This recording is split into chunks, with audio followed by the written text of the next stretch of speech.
Jadi Anda jangan berpikir, ini habaib di Indonesia jasanya apa? Banyak. Al-Habib Ali bin Abdurrahman Al-Habsyi Kuitang, beliau yang memfatwakan ketika tanggal 17 Agustus Soekarno membacakan teks proklamasi mendeklarasi daripada kemerdekaan Indonesia. Beliau di hari Jumat itu, ba'da Jumat beliau fatwakan, sekarang saya fatwakan setiap tanggal 17 Agustus wajib pasang bendera merah putih di rumah-rumah kalian. Siapa yang nyuruh? Itu fatwa Habib Ali bin Abdurrahman Al-Habsyi Kuitang. Enggak ada itu.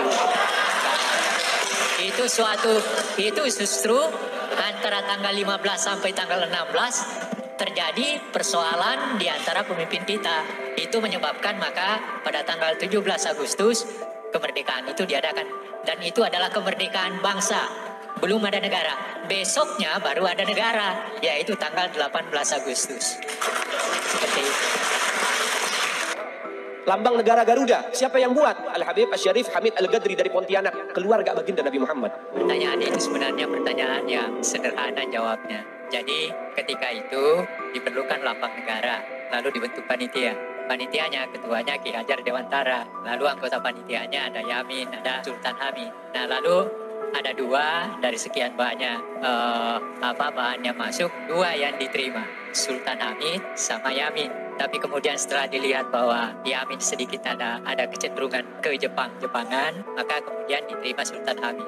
Tetapi ada tetapinya, diterima, tetapi begitu Bung Karno melihat, maka dia melihat berbagai hal yang kurang tepat. Maka dia panggil seorang seniman namanya Dullah, lalu dia katakan, Dullah, perbaiki itu. Maka diperbaiki. Jadi yang kita lihat sekarang itu bukan asli dari Sultan Hamid, tetapi itu adalah perbaikan dari kehendak Presiden Soekarno yang ditugaskan kepada seorang seniman yang bernama Dullah.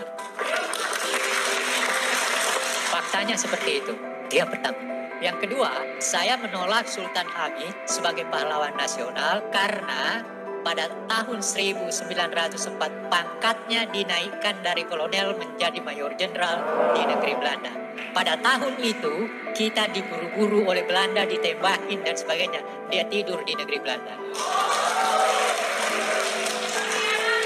Bendera merah putih, siapa yang memberikan instruksi kepada Bung Karno untuk membuat bendera merah putih sebagai bendera Indonesia? Itu adalah fatwa Al-Habib Idrus bin Salim Al-Jufri Palu Al-Khairat. Enggak benar. Jadi jangan menggunakan sesuatu yang penting bagi negeri kita hanya untuk kepentingan diri kita dan kelompok kita. Banyak lagi dari kalangan para dzurriyyat Nabi Muhammad SAW yang jasanya besar di Indonesia, tapi kita nggak ada yang tahu. Kenapa? Karena itu kami nggak cari popularitas, kami nggak cari madah pujian, kami nggak cari tempat kedudukan, yang kami cari ridho Allah dan Rasulnya. Mereka mengatakan bahwa Mbah Hasyim Asy'ari ini ketika mendirikan Nahdlatul Ulama, termasuk para founding father kita mau memproklamirkan kemerdekaan Indonesia itu tanggalnya atas restu daripada Habib Ali Habsyi Kuitang. Itu saya nyatakan salah besar. Yang kedua, ketika di Indonesia ada yang mengagungkan Habib Kuitang yang katanya dia ini adalah orang pertama yang mendirikan taklim, metode pengajaran di Indonesia, itu bohong. Dan seakan-akan yang berhasil mengislamkan Batavia, membuat metode pengajaran taklim ini adalah hasil dari Habib Ali Al-Habsyi Kuitang. Salah itu. Jauh-jauh hari sebelum mereka ada di Indonesia, Syekh Junaid itu sudah menjadi ulama besar.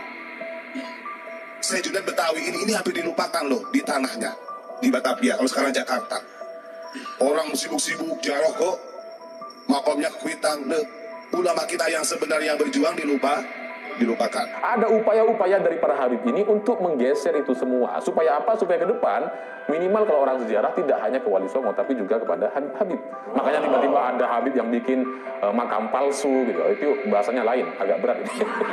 Ada Habib yang karismatik, yang jamaahnya besar, tiba-tiba bikin makam palsu. Itu tujuannya apa? Untuk menyaingi makam-makam Wali Songo gitu. Agar ke depan 10-20 tahun mendatang anak-anak kita tidak lagi ziarah ke Wali Songo, tapi ziarah kepada Habib-Habib ini gitu. Kenapa? Karena inilah awal mulanya gitu. Mereka ingin agar Wali Songo itu dianggap bukan keturunan Nabi. Nah, kalau ini kemudian dibiarkan, tidak kita berikan perlawanan, jangan-jangan sejarah di Indonesia juga akan berubah dan kemudian tidak diakui lagi bahwa Wali Songo lah yang membawa ajaran agama Islam di Indonesia. Ini upaya untuk supaya umat Islam benci terhadap keluarga baginda Nabi Muhammad. Hati-hati saudara sekalian. Nabi bilang, man mata ala bugdi ahlul bait mata Yahudiyan atau Nasraniyan. Siapa orang yang mati membawa benci kepada keluarga baginda Nabi Muhammad, dipastikan mati dalam keadaan Yahudi ataupun Nasrani, atau dalam bahasa daripada sederhananya, mati dalam keadaan murtad. Sahabat tanya, wa in shoma wa shalla ya Rasulullah, walaupun orang itu puasa, walaupun orang itu sholat, apa tetap hitung mati murtad? Apa kata Nabi? Wa in shoma wa shalla, walaupun orang itu puasa, walaupun orang itu sholat, kalau dia mati bawa benci kepada keluarga Nabi Muhammad, dipastikan mati dalam keadaan murtad.